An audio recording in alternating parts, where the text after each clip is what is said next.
It's shrine time. I said I'd return to this topic eventually, and here we are.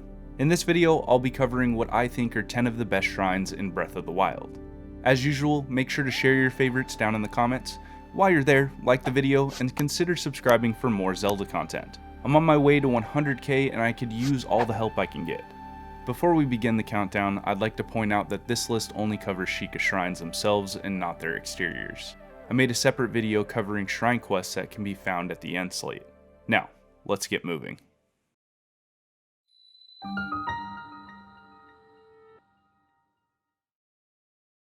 Starting the list is the DANTU shrine, located in the Gerudo Tower region of Hyrule.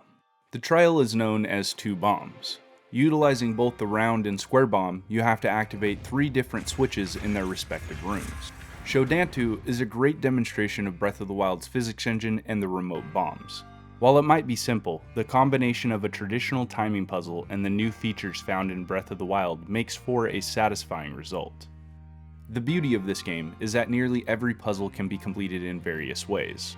For instance, this shrine can either be done with remote bombs or by using a combination of remote bombs and bomb arrows. You could even come up with more creative ways to get this one done as well, but I won't go into that here. I'll admit, DANTU doesn't offer much in regards to treasure, nor is it the most elaborate, but through its simplicity, this shrine was able to stand out in my mind. I think it's how well the puzzles function and the flow from one room to the next. It's simple and clean.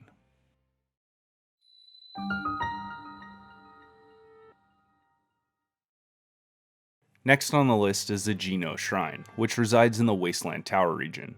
Similar to DANTU, the Geno Shrine is simplistic, only consisting of 3 puzzles, 1 chest, and a whopping 2 enemies. Geno's challenge is about timing and precision. The first 2 rooms test your bow skills, and the last room allows for more out-of-the-box thinking to accomplish a similar goal of making sure the orb reaches its bowl on the other side. I'm a sucker for any puzzle that allows you to set limitations on yourself. For example, I like to hit the ball in the first and second room with only an arrow instead of doing it the easy way by using stasis. This type of freedom helps keep puzzles like these feeling fresh on your second or third playthrough. Didn't feel challenged enough on your first run? Try completing the puzzle more creatively the second time around. Geno is a quick one for sure, but it's well worth the visit.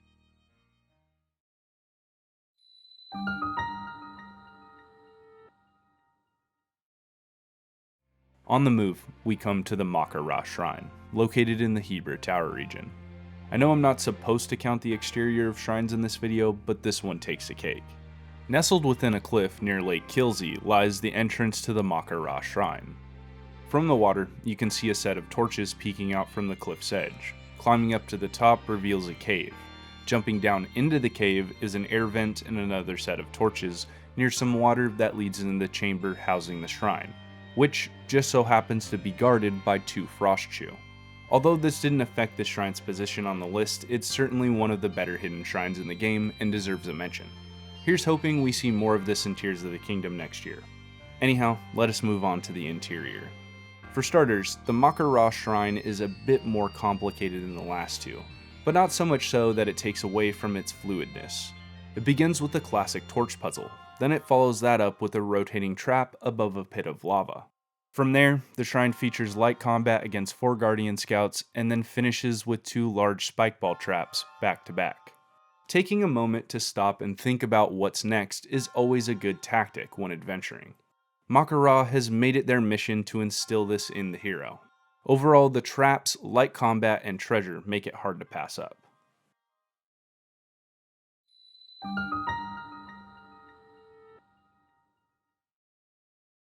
I'm not gonna lie to you, I'm rather fond of the majority of the shrines in the Wasteland and Gerudo regions, the JOLOO Shrine being one of them. Attached to a quest called Test of Will, the JOLOO Shrine is one of the best apparatus shrines in Breath of the Wild. Honestly, I find the majority of apparatus shrines to be annoying at best, although this one is different. Each room features its own puzzle with a terminal and a cube. The first needs all sides of the cube to be electrified. The second is 4 sets of windmills that need to be activated, and the third is a cube that needs all of its torches lit without being doused by water. I think what makes this shrine special is the fact that it's an apparatus shrine that actually works. It's not so jarring that it takes away from the overall experience of the shrine, and the puzzles are quick enough to accomplish that you're not spending an excessive amount of time using each terminal. If done correctly, you can even skip using the last one altogether. Another thing I find pleasing about the shrine is its use of several different elements. Most shrines try to stick to one, maybe two if that, but in this one they found a nice way to include electricity, wind, fire, and water, giving it a nice sense of variety that most others don't seem to have.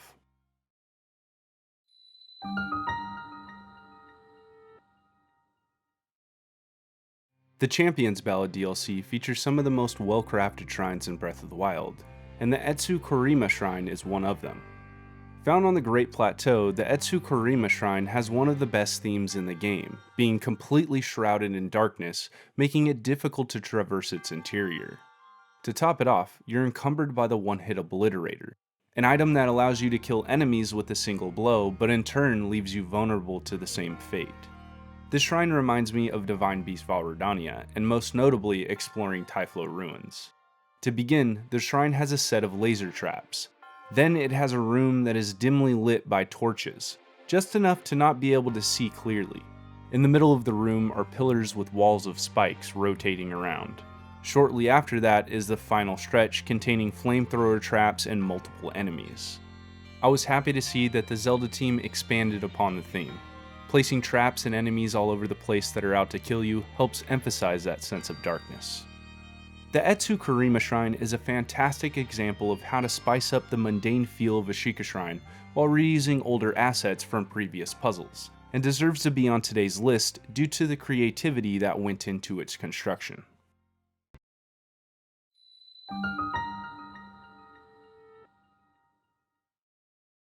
Back to the Wasteland Tower. I told you I had a thing for this place. At number 5 is the DAKO Shrine, the finest out of all of the electricity-based shrines in Breath of the Wild. The concept is straightforward. Take an electrified cube from point A to point B to unlock the path leading to the monk at the end. The in-between is where all of the fun comes in. The shrine kicks it off with a fight against a guardian scout. Then you get to take the cube for a ride. Together you ambush enemies, find hidden treasure, and at the end of your long journey, the cube fulfills its true purpose, unlocking the path leading to the monk.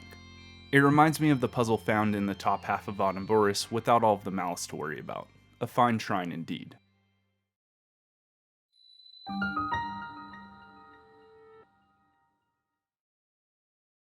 Okay, on to the Central Tower region to visit the KAAM Shrine. This is one of the more complex shrines in Breath of the Wild. I nearly placed it at the top of this list due to how much is packed into it, so I'll go ahead and break it down. The shrine opens with the puzzle where you have to use magnesis to open a large door using the momentum of a stone ball on a chain. Beyond the door is a path that has spiked balls moving across it. After the trap is 2 level 3 Guardian Scouts waiting to ambush you, as well as a second puzzle. Lighting the platform will bring down the stone ball, allowing it to knock open the door, leading to 2 more Guardian Scouts on the other side. Around the corner from the Guardians is a floor trap and another puzzle that uses a stone ball, but this time it has a terminal where you use gyro controls. Yay! The next puzzle is a combination of the first one and the floor trap seen in the previous room. Burn down the platform freeing the ball, use stasis on the teeter-totter, and then step on the switch when the time is right to open the doorway to the next puzzle. Here you'll want to step on the floor switch, use stasis on the battering ram, and then smack the thing until it turns red, giving it enough momentum to blaze past the last door. The shrine ends with the crystal-activated launch pad, which is rather entertaining to experiment with. Several puzzles, enemies, and quite a few treasure chests are waiting to be found in the KAAM Shrine. All of that in one package. Kind of hard to beat, but a few did. Let's keep moving and find out which ones.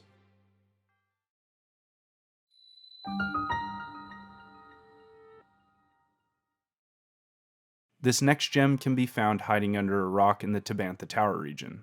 The OKEO Shrine is another one that could have easily made the number 1 slot on this list. It's a fantastic wind-themed mini-dungeon.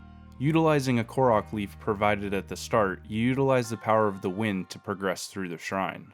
In the beginning, you have to unlock a door by powering a windmill near it with a Korok leaf. This Korok leaf will come in handy as it's used throughout the majority of the shrine. Down the hallway is a bomb barrel with balloons attached to it. Using the Korok leaf, you can position it to fall directly above some of the Guardian Scouts in the following room. In that room, after defeating the enemies, you have to activate another windmill which will spawn a platform that you can use to grab the treasure and make it to the other side. After that, the monk is in sight, although you'll need to find a key to open up the door. From there, take out the guardian and the stone blocking the path ahead, which will then lead into a large room with a tower to the right. Use the windmill to activate the launch pad to get to the tower. Climb the ladder and place a bomb. Detonate it to clear the block to reveal the air vent. Riding the air vent up will take you to another area with a windmill and a floating platform. Once again, use the platform to maneuver around the room, grabbing the treasure and making it to the other side, all while avoiding the spikes. Once you've made it, take the launch pad up to the next level. Here you have to blow up the blocks stacked on top of the tower. You have the option of using bomb arrows or the provided bomb barrel. Options are always welcome. With the blocks gone, the air vent from below can take you to the top where the small key is, which of course is what's needed to unlock the monk's chamber. I know for this one it was more of a long-winded explanation and probably felt more like a guide, but for shrines of this size I felt it was needed. While not all shrines can be called true mini-dungeons, this one and the shrines to follow definitely fit the bill. I would have much rather seen 70 shrines of this caliber than the 136 we ended up with.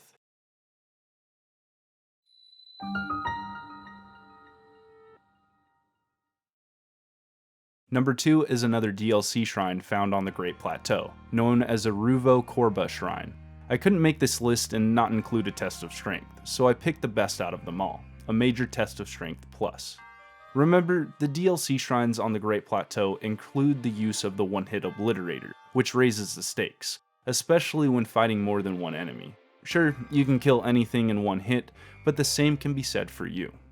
The shrine begins like any normal major test of strength, pitting you against a level 4 Guardian Scout.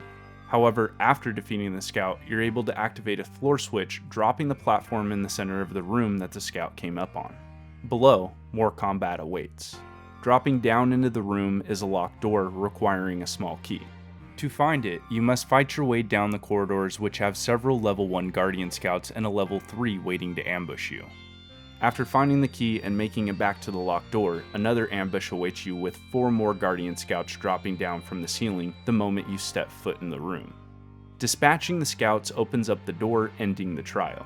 It might not be as challenging as the other tests of strength due to the one-hit obliterator, but it sure is a blast and offers more combat than even the major dungeons in this game, and for that, I think it deserves a second slot on today's list.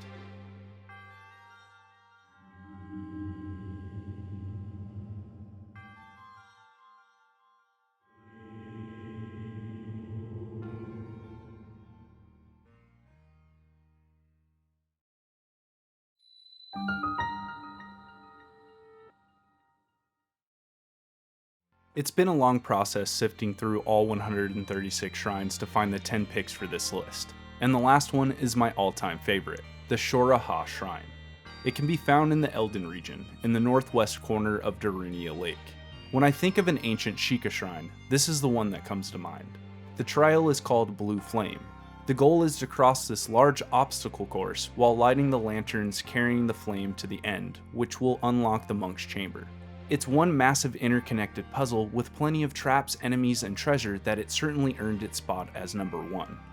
From the beginning, the shrine puts your bow skills to the test. Starting with a lone lantern sitting on top of a staircase, you have to create a path using 2 metal blocks in front of the stairs. You can either make a direct path with the metal blocks and carry the flame to the lantern in the center of the room, or use a bow to do it faster. That will then open the path to the following lantern. Here you'll have to be careful when holding a torch as the water fountains will extinguish the flame. I tend to use an arrow for this part. Once the lantern is lit at the end of the path, you can use your bow to light the next one on the floating platform, raising a path to move forward. Head back to the central lantern and up the stairs to the floor switch. Use magnesis on the metal spike ball and make your way to the lantern you lit previously. To the right are 4 enemies and 2 chests. Take them out and then proceed to light the next lantern, raising the gate. Beyond the gate are 3 lanterns. Light the one in front and then take out your bow and line up your shot with the other 2 to shoot the lanterns at the same time. This will stop the fountains above the lanterns from activating. Moving on, more lanterns must be lit. Light the one on the left and then line up your shot to make sure that the following 2 lanterns are activated. From the last platform with the torch, take your bow and pass a flame to the torch on the left. Use the air vent to get over and then light the torch on top of the metal block. The fountain ahead needs to be stopped for the flame to make it through. It's as simple as using stasis on it and then using magnesis to move the block down to the end of its rails. More treasure can be found along the way, so make sure to snag all of that, and then it's on to the final combat encounter of this shrine. 3 more Guardian Scouts can be found down the ramp, destroy them, and then it's on to the final part of the course. Carry the blue flame to the lantern at the end of the path and light it. Then take a torch and charge up a spin attack to light all of the lanterns in the circle to open the final gate. Again, because these are so large, I felt I needed to do a mini walkthrough of the puzzles, but in the end, I'm glad I went over them, especially this one. I made so many fond memories clearing these challenges during my first playthrough, and going through them again for my recent shrine guide has only made me appreciate them that much more. With that said, that's a wrap for this video. Share your lists with everyone down in the comments below. Thank you all so much for your support. If you enjoyed yourself, please like the video and subscribe for more Zelda content. Have a wonderful rest of your week. RMFH out.